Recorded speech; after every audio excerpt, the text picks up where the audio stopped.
Thomas, what does it feel like to be trying to get more minutes in the roster that you're starting to get stocked in?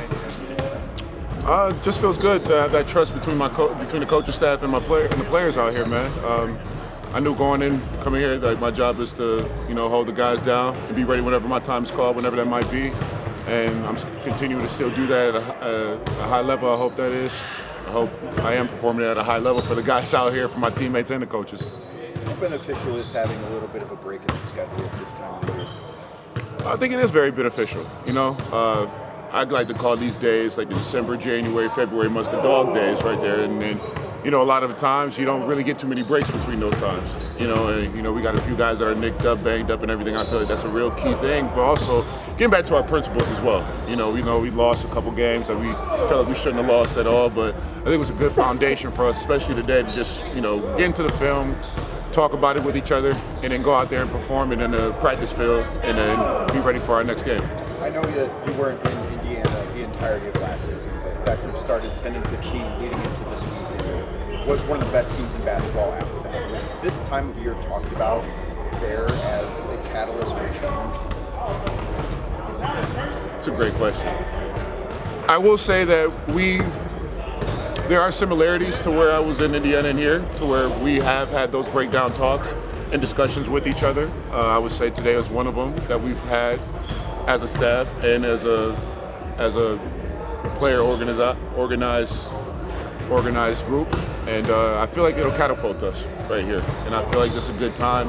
Sometimes you have to feel that playoff ready mode. You have to feel those type of games. You have to feel those type of feelings throughout the season, so that way, it gets kind of engraved into you as the year goes on. You mentioned just getting back to the principles. What has been the main focus since you got here?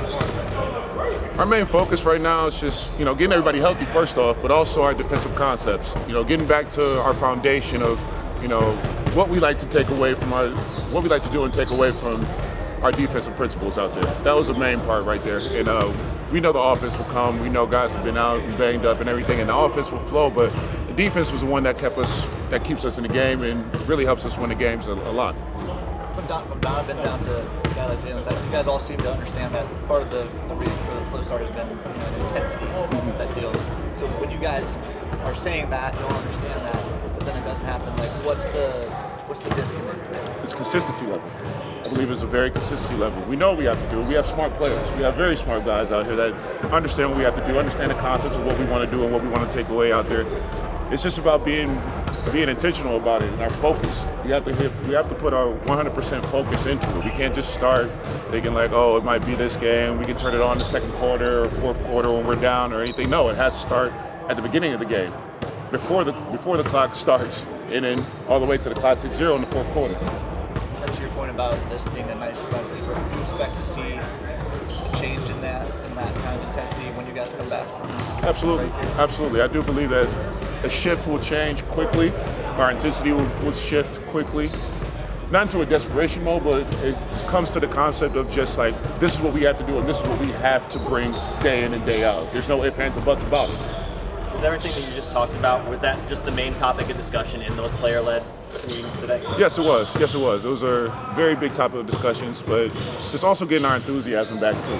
Having the joy, having our fun back. There's a few games where, we might make a player here and there, and we're not celebrating each other's joy out there. And that was a real big emphasis as well. It's a long season, it's a grueling season.